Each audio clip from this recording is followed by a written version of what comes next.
Welcome to another episode of Detroit's Darkest Times. We'd like you to subscribe, hit the like and the notification bell. If you'd like to support the channel, the cash out is $FC313. The PayPal is DDT313. If you'd like to support in that way, feel free to do so. Today's segment is on a friend that I lost. In memory of him, the times me and him had, and the journey that we went through, and also his journey. So when I first met him, he was 18 years old. And he was kind of a wild young man. And but he had a lot of energy about him, and me and him hit it off good right away when I first met him. And he had one real fine girl. He introduced me to her. She was very pretty. And one thing about him as a young man, that wasn't the only girl that he actually went with. He had several girlfriends, that he hooked up with in school and stuff like that, but they were all pretty. I've seen them, and as time progressed, he would, each time I'd run into him or something, he'd have like a different girl, but they would be real pretty, and so, and he was no slouch by no means. He was a handsome young man, back in the day, and but he just hooked up with some fine girls that looked fine, So he was a lucky young man, just put it that way. And I remember one time I used to go to this club, and sometimes I would run into him. And one time I ran into him, and he had his girlfriend with him and his girlfriend's mother with him. And so I'm older than he is, But anyways, at the end of the night, he asked me, did I want to go with him? Because his girlfriend's mother was single. And I was like, yeah, I could do that. So when the place closed, I left with him, and I hooked up with his girlfriend's mom.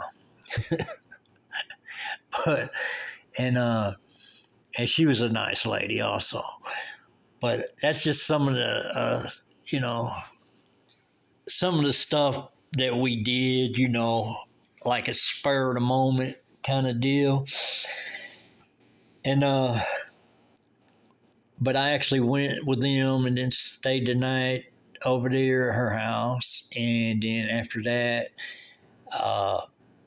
me and him and all of us went to my godmother's house, and we actually had we played horseshoes and, had a good time, stuff like that over there.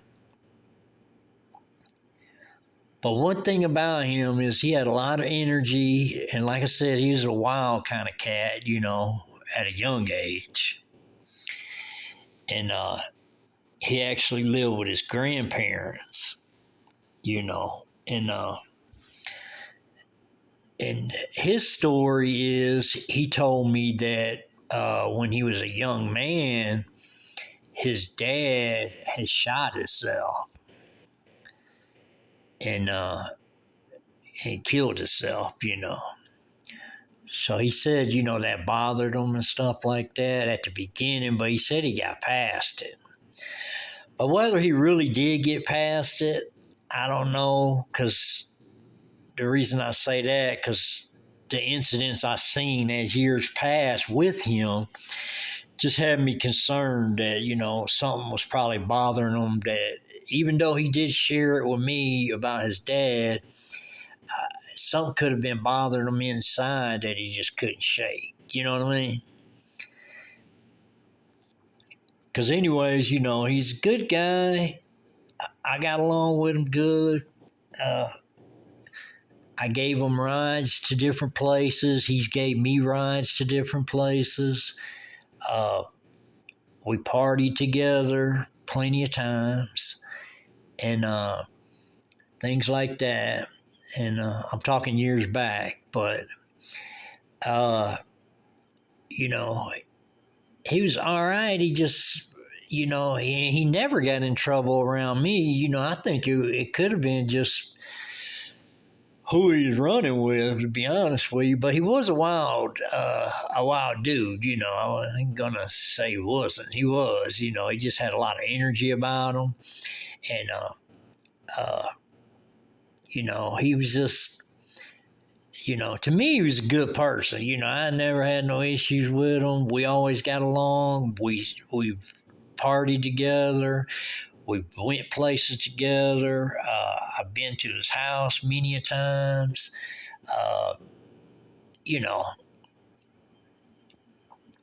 He's been around my family many a times.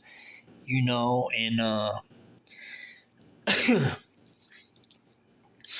but at a young age, when he was young, he used to get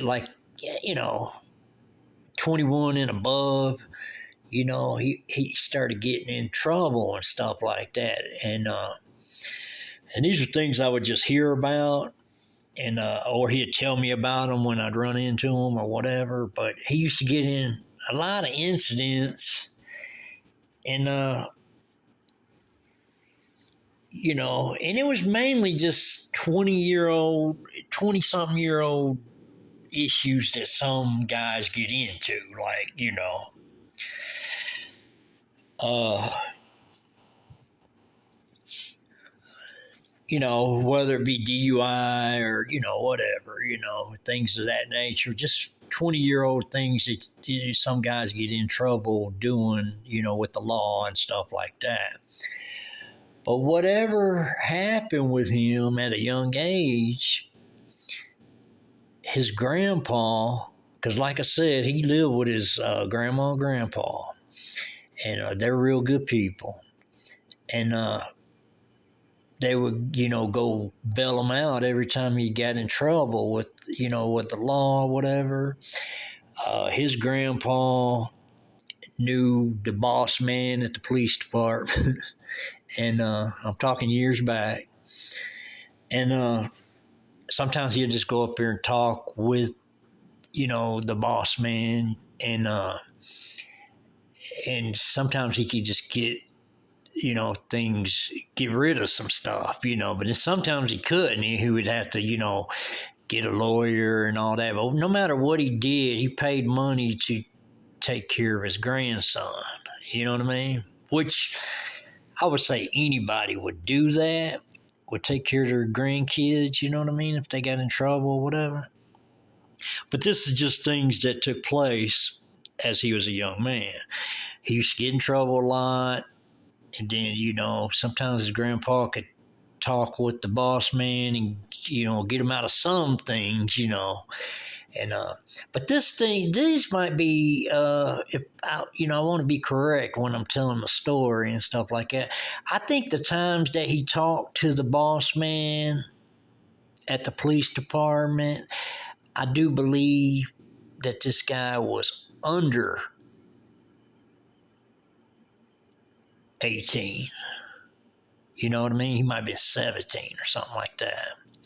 and he was able to get him out of some incidents he was in, and they were just minor things, but he got in trouble about it. You know what I mean? So they, his grandpa, took care of some things like that, and I remember one time I went with him also to up there, and I believe how I ended up going up to the police department. It was me, his mom, and then his grandpa. And I was just at the time I was just with his mom, and then went up there, and they all went up there. And basically they was just talking to see if they can get him out of the trouble he was in, whatever it was, And like I said, his grandpa knew the boss man of the police department. And like I said, I think he was 17. He was like, I think he was, you might well say, a minor, really. But this is years back. But he would save his tail, as people say. He would save them, some incidents, and then whatever he couldn't talk his way, help him out, then he would have to use money, and his grandparents had plenty of that too. So, and they had to get him out of trouble many times as a young man, and they would get, lawyers and stuff like that, and then they'd go to court and all that, and these were just, mainly just most young guys in their early 20s would get in these kind of troubles. That's what I'm talking about. Just basically, DUIs, whatever, just maybe some fights or something like that. But just normal 20-year-old problems with young men. Not all young men go through that, but a lot of them do. And but anyways, they would keep getting them out of trouble, whether it be in talking to the big man or paying money to lawyers to get him out of trouble. But the only thing he didn't, and I mentioned this to him when he was young, and he was getting in all them incidents, and he was telling me about them when I run into him. And I told him that he needs to slow up on that, and but his problem was he knew his grandpa was going to be there to bail him out no matter what he did. And he wouldn't just, going out and getting in trouble just to see how many times he can get in trouble or something like that. He was just like a wild child, you know what I mean? And he would just run into certain incidents and stuff like that. And, he'd get in trouble. Then his grandpa would have to, get him a lawyer or whatever and get him out of trouble. And I remember one time he had a little Ford Ranger truck, and then he seen this IROC Z28 that he wanted, and he was telling me about it. And he said, I'm going to get my grandpa to buy it for me. And he showed me the pictures of it, and I was like, wow, man, that's a nice ride.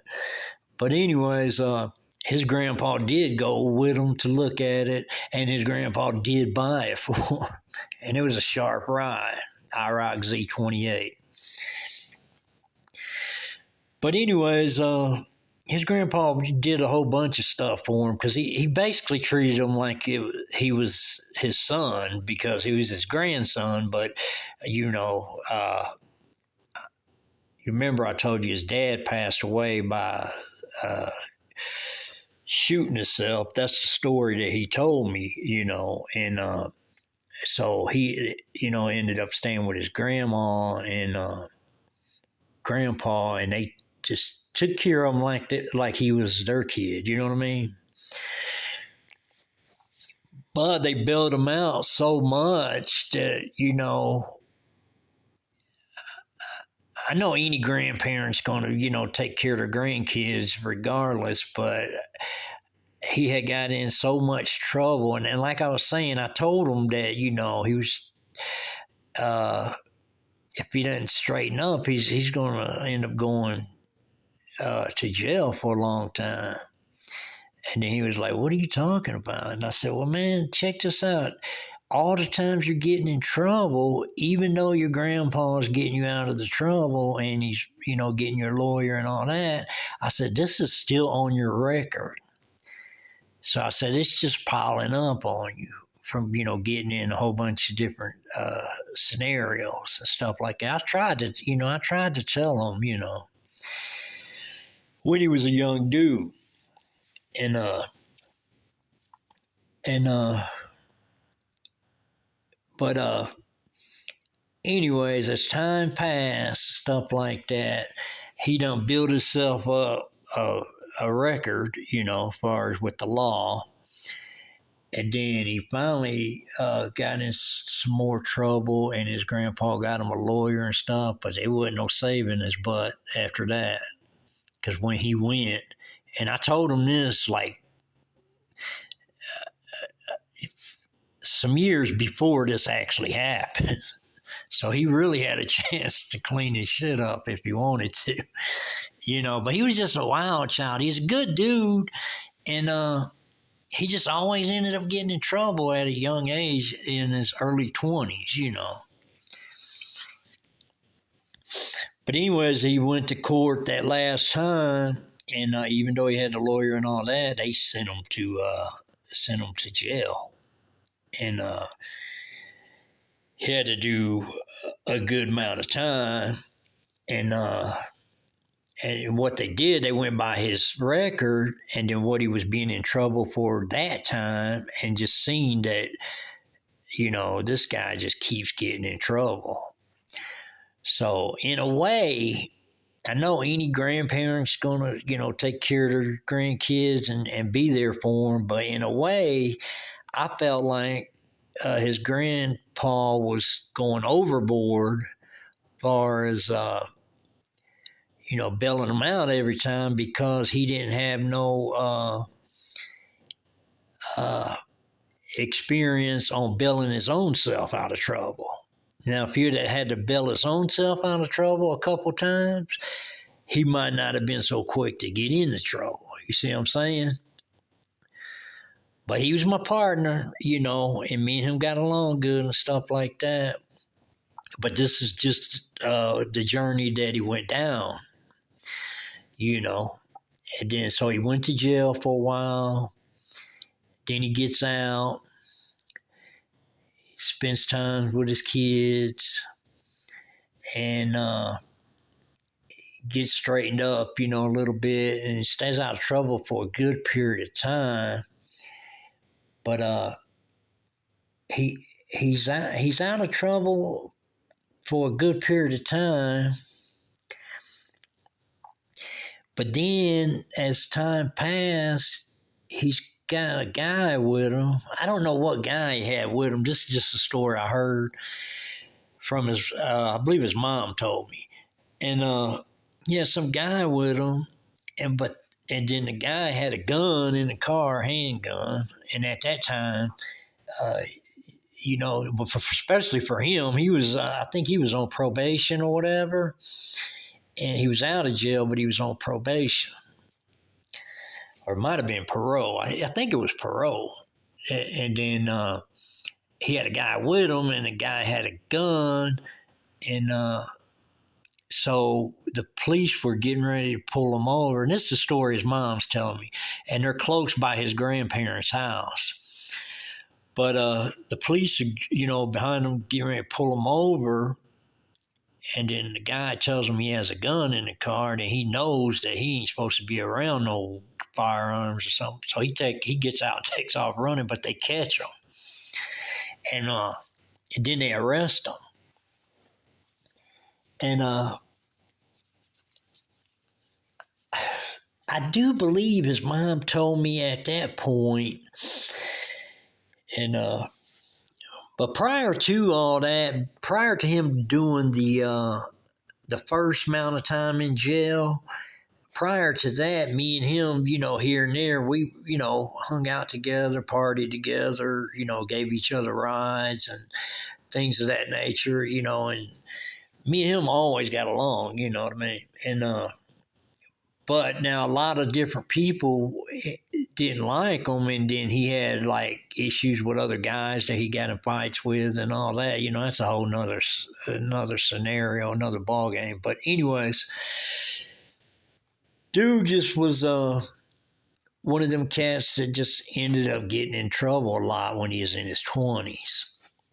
And like I said, his grandpa bailed him out a whole lot. And another thing that I want to say is,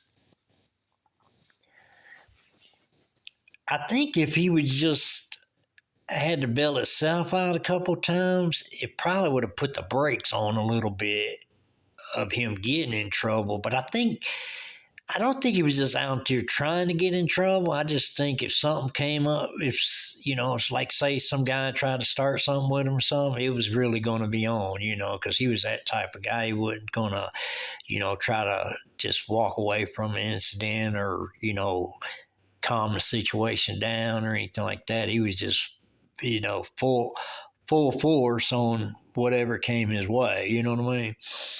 And that was just his character. That's what he was like. But that being said, when they found the gun in the car, they caught him, found the gun in the car, and arrested the other guy too. And but with him being on parole, I think he and his mom told me that they gave him 15 years in jail. So he had to go do that 15, but I don't think he did the whole 15, but, that's the sentence they gave him. And, but, time passes, he gets out, and I don't see him. I don't see him when he gets out, but somebody I know did run into him and said he looked like a real old man. You know what I mean? And this guy's younger than me. And, but, doing almost 20 years in the pen, it's going to take a toll on you, some way, shape, or form. You know what I mean? But anyway, somebody I knew said they ran into him and he looked like a real old man, And the word was that he had started doing bad stuff and things like that. It just kind of made his age, made him look older than what he was. So that's why they were saying he looked like a real old man. And I couldn't believe it when they was telling me about it. I was like, man, that's crazy. But it's just the things that you hear about, especially people since they was a very young man, and then later you hear that, and it's just awful to hear something like that. You know what I mean? It's just, the roads that the path that people take, and sometimes when they get on that path, they cannot get back off the path. Some people can and redeem themselves, but some people can't, and it's just never-ending battle, But anyways, what I hear is, as time passes, I hear that he passed away. And then I was like, he passed away? How did he pass away? And then they said, well, they found him dead in a tent. And he was in there for like 4 days. He'd been dead for 4 days before they found him. So my thought was, I always think about all different kind of scenarios, but my thought was, where was the tent? Was he, where was he at in the tent? Was he on a campsite? Where is he in somebody's yard? Was he in the woods? There's just no telling. Because like I said, once he did his long stretch, and he got out. I heard he got out, but I never seen him, you know. And and then somebody told me they ran into him at the gas station. He looked like a real old man, you know. So that being said, I just wanted to share a memory of him, and me and him had a lot of different scenarios, you know, before he did his long stretch, you know, and stuff like that. We, like I said, before he did his time in jail, me and him, you know, here and there used to party together and stuff like that, you know, and like I said, I went with him one time with his girlfriend. His girlfriend's mama was single and stuff like that, because I'm a little older than he is. But yeah, it was just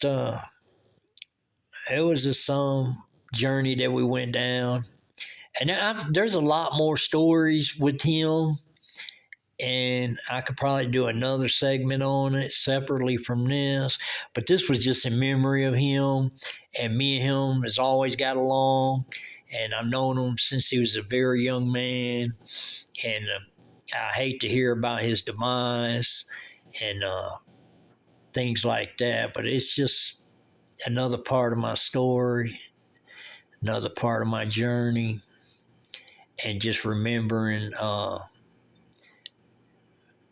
people I once knew. So that being said,